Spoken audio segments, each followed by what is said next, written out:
The Assembly will hear an address by His Excellency Mahathir bin Mohamad, Prime Minister of Malaysia. May I request protocol to escort His Excellency.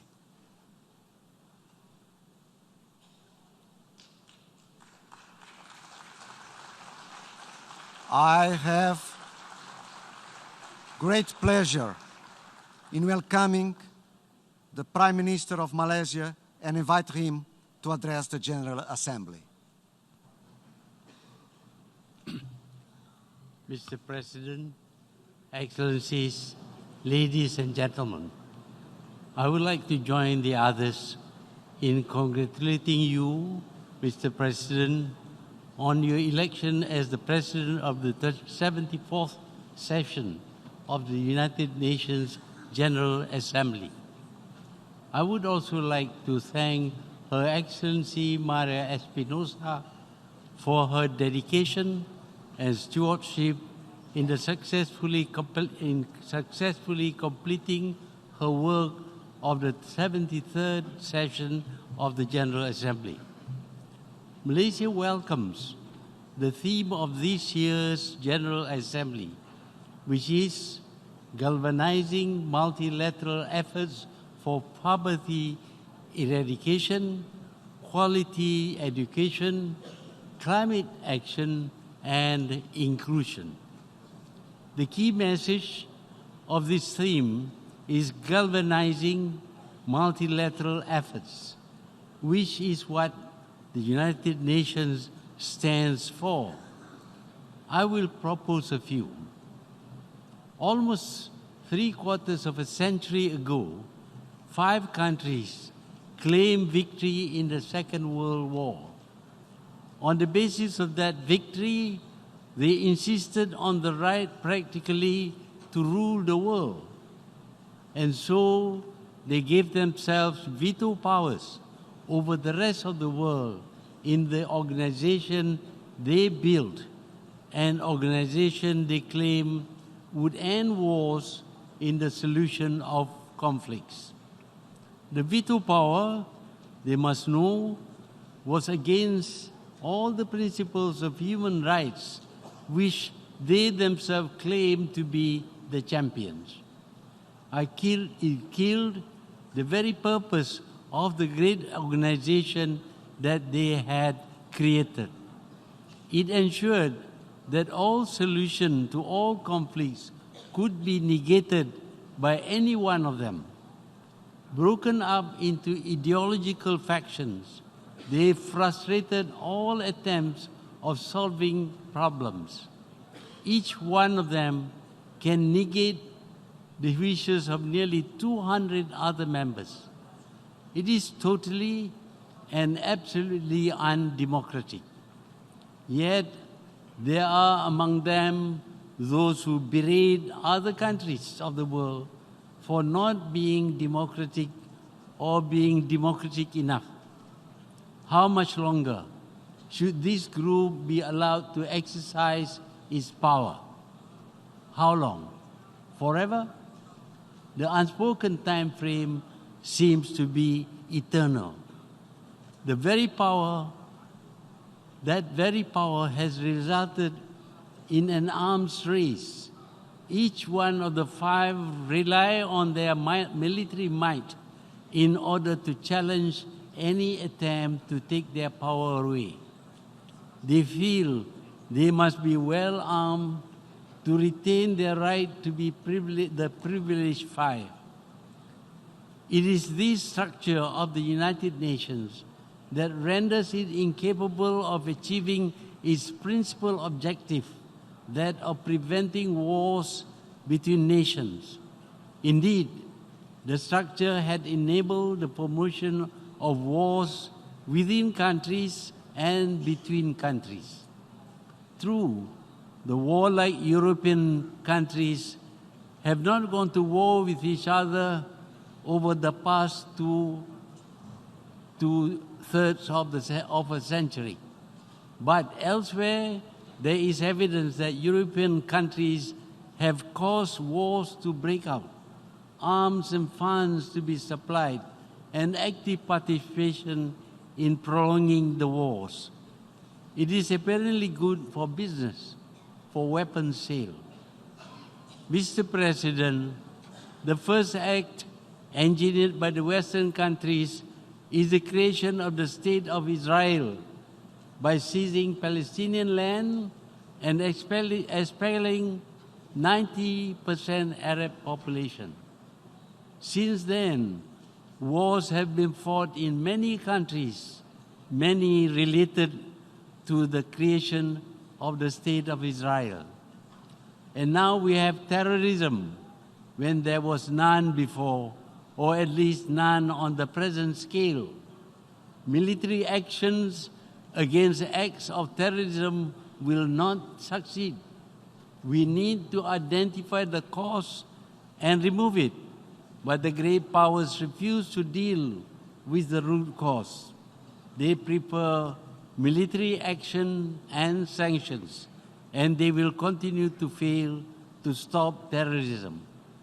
Malaysia accepts the State of Israel as a fait accompli, but it cannot accept the blatant seizure of Palestinian land by Israel for their settlements as well as the occupation of Jerusalem by Israel. The Palestinians cannot even enter the settlements built on their land. Because of the creation of Israel, there is now enmity towards the Muslims and Islam. Muslims are accused of terrorism, even if they did nothing. Muslim countries have been destabilized through the campaign for democracy and regime change. Muslims everywhere have been oppressed, expelled from their countries, and refused asylum. Thousands have died at sea and in the severe winters of Europe. One cannot deny that in the past there were no massive migration. Now the wars and instability due to regime change have forced them to run away from their countries. I will admit that democracy is a better form of government than dictatorship, but democracy is not the easiest form of government to operate.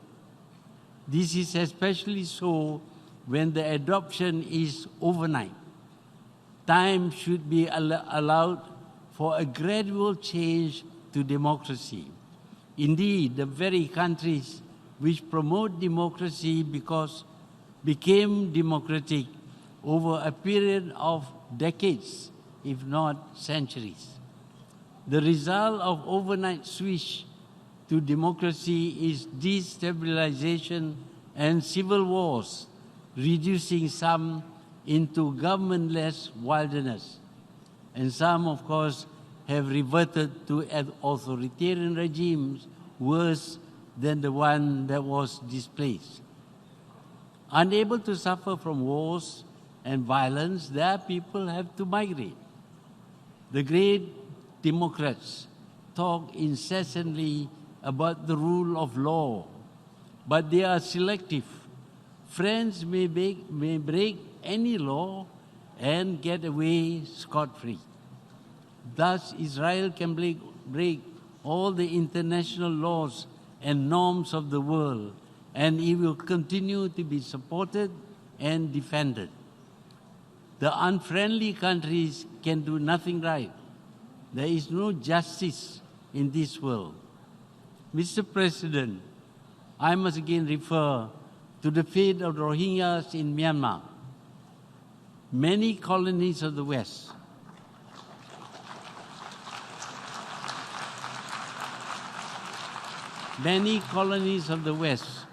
upon independence, expelled non-natives in their countries.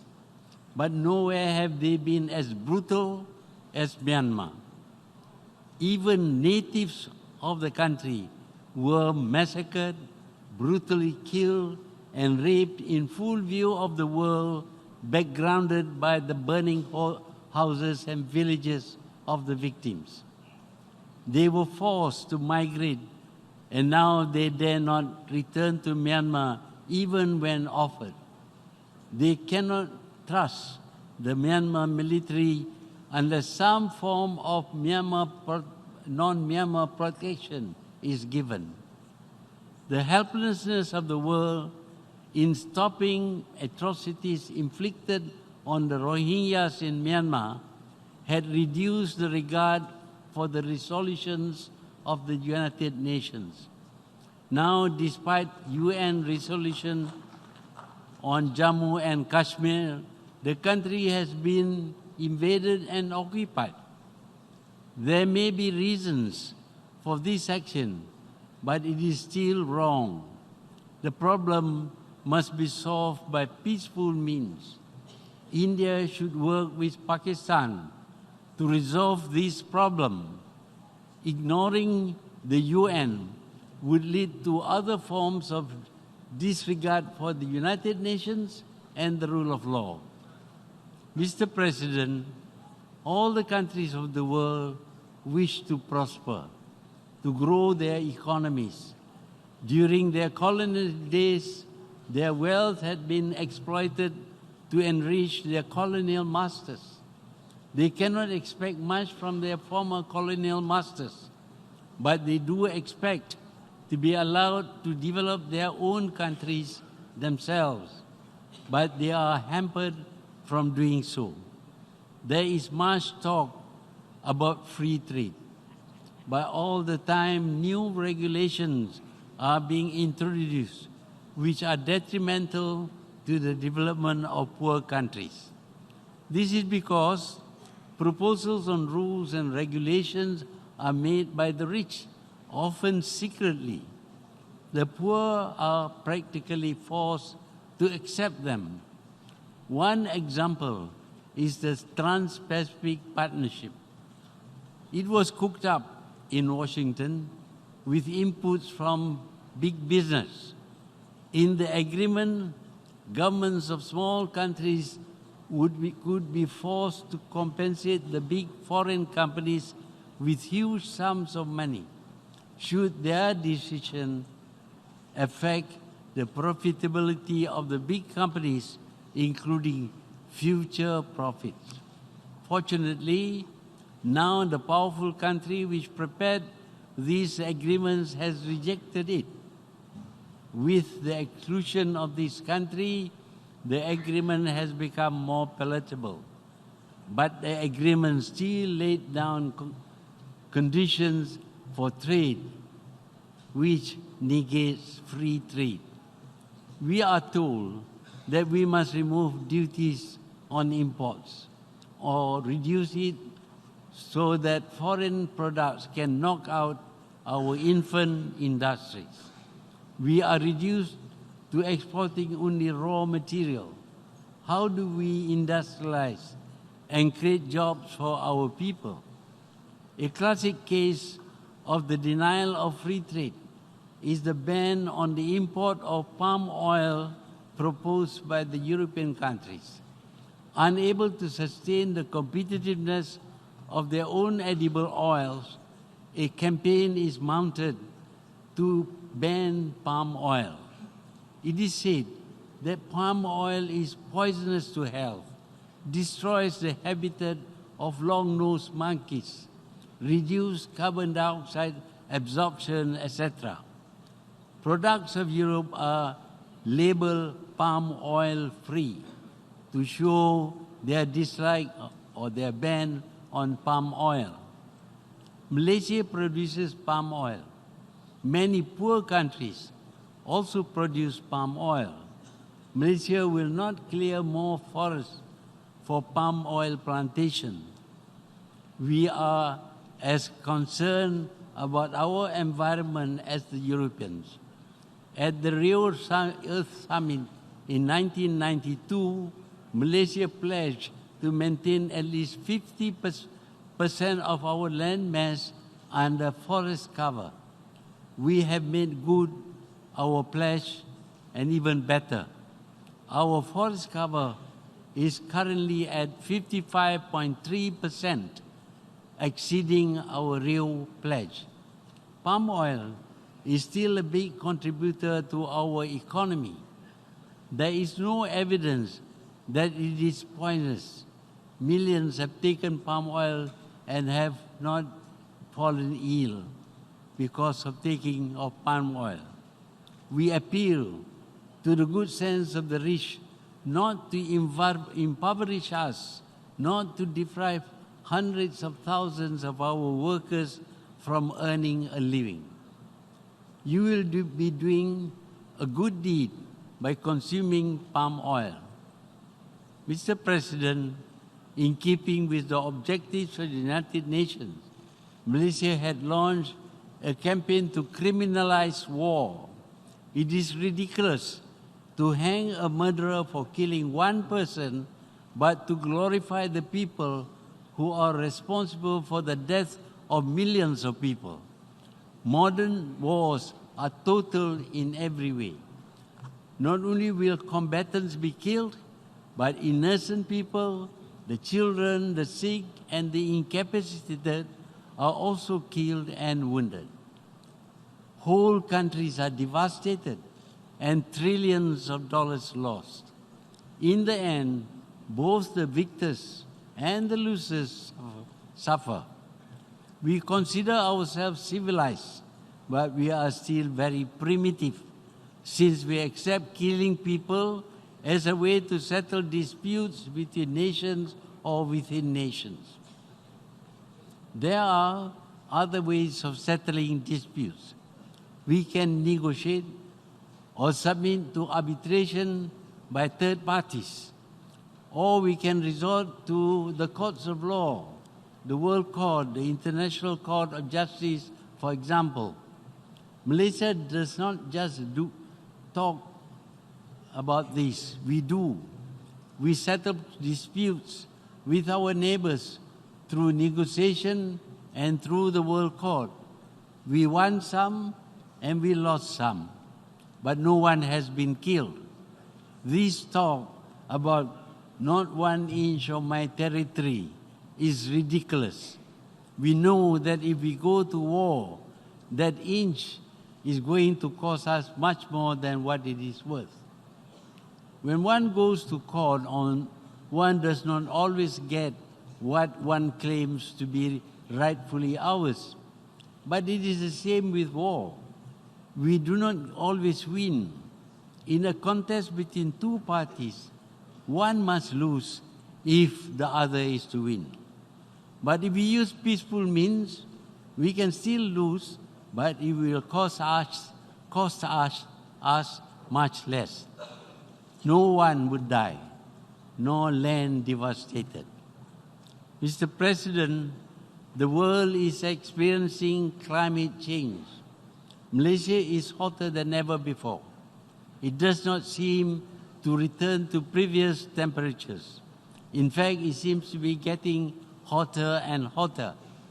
Elsewhere, powerful typhoons and hurricanes are destroying whole towns, killing thousands, wreaking havoc of unprecedented proportions. Flood waters from storms inundate huge areas of land. Sometimes there would be a dry spell and wildfires would destroy forests and towns and create haze. Hundreds would die. Earthquakes and volcanic eruptions are more frequent and they destroy towns and cities. Melting snow in the Arctic and Antarctic is raising the levels of the seas and threaten to overrun islands. I have a feeling that these disasters are a part of the cycle of change that our planet has been going through for millions of years. Can it be that the stable, salubrious climate that we have been enjoying has come to the end of its cycle? Could it be that the cycle is changing, as it did in prehistoric times millions of years ago? It is possible that the temperatures rise to a level that living conditions will become unbearable.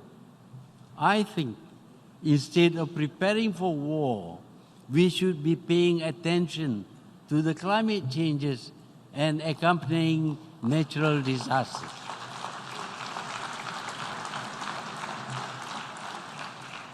We should be preparing to combat climate change, to bring back the normal environment we had been used to over the last thousands of years. We should be preparing ourselves for major earthquakes, typhoons and hurricanes, floods and landslides, etc. We should learn how to mitigate these natural disasters. We should be constructing shelters, make rain and grow food without sunlight, evacuate the seasides, etc. We should have teams of well-equipped and trained disaster experts ready to rush to disaster areas. Every disaster is a world disaster. All these natural disasters may not happen, of course, but we cannot rely on that. We are wasting our money preparing for wars, inventing more new destructive weapons, when all of us may be wiped out by natural disasters as the planet goes through its next cycle. We, the human creatures, are clever. We can still survive the next cycle if we set our researchers to come up with defenses against catastrophes. If we reduce our budget for killing people, we will have the funds for research and preparation. Mr. President, Malaysia is a middle-income country. It depends on trade to grow. Naturally, our markets are the rich countries. Now the rich want us to balance the trade, to buy more of their goods, to correct the imbalance.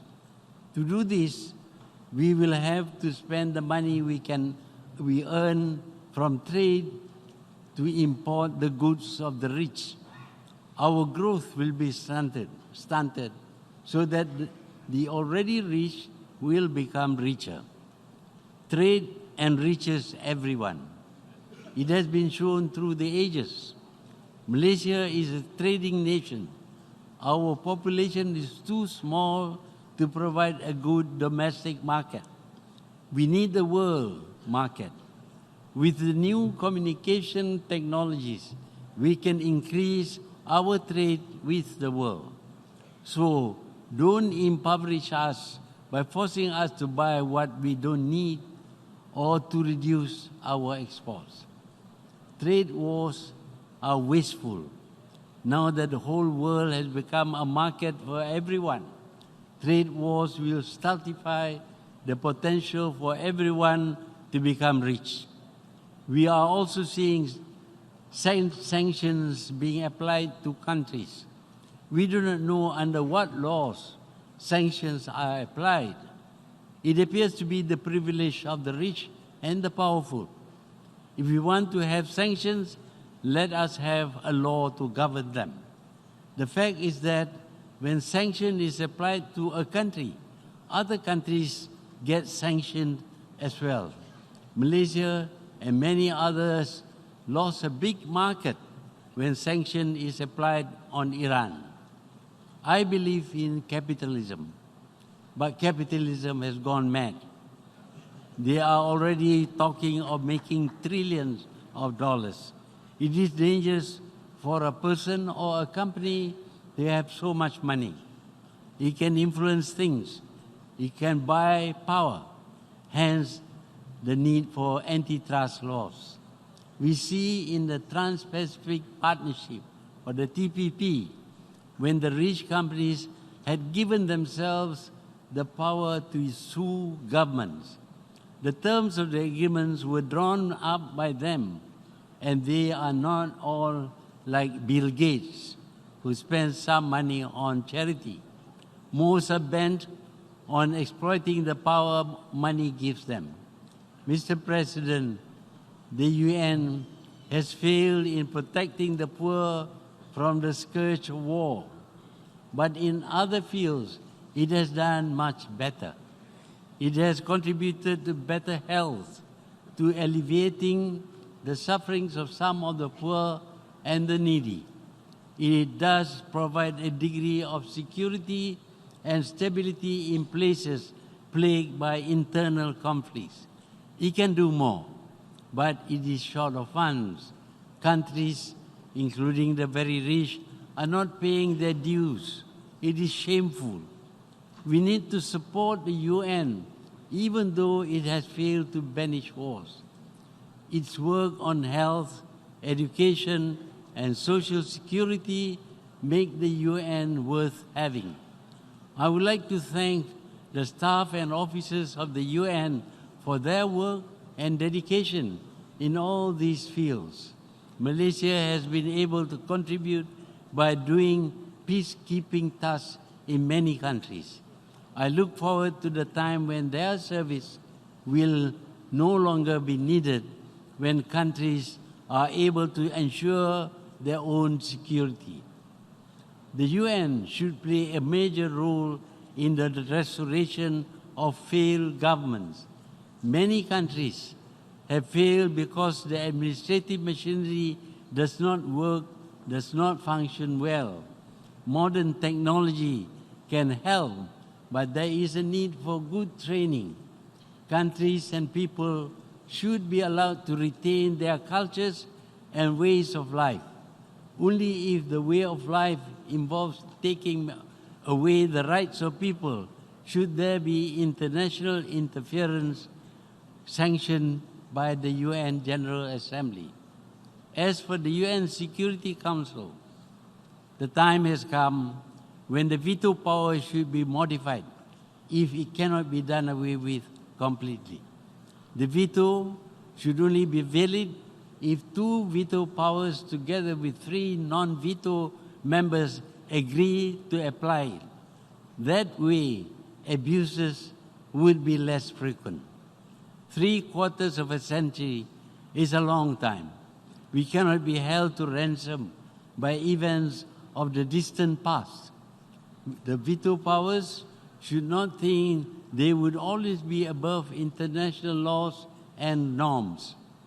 Now, new, cheap, but powerful weapons have been invented which even the poor can produce and use. If we do not make wars a crime, our security cannot be sustained. We must resuscitate the original purpose of this great organization, the United Nations organization. We must punish warmongers. We must make the world peaceful for all. That was our mission, and that must remain our mission. Only if we succeed can we claim that we are civilized. I thank you, Mr. President. On behalf of the General Assembly, I wish to thank the Prime Minister of Malaysia for the statement just made, and I request protocol to escort His Excellency.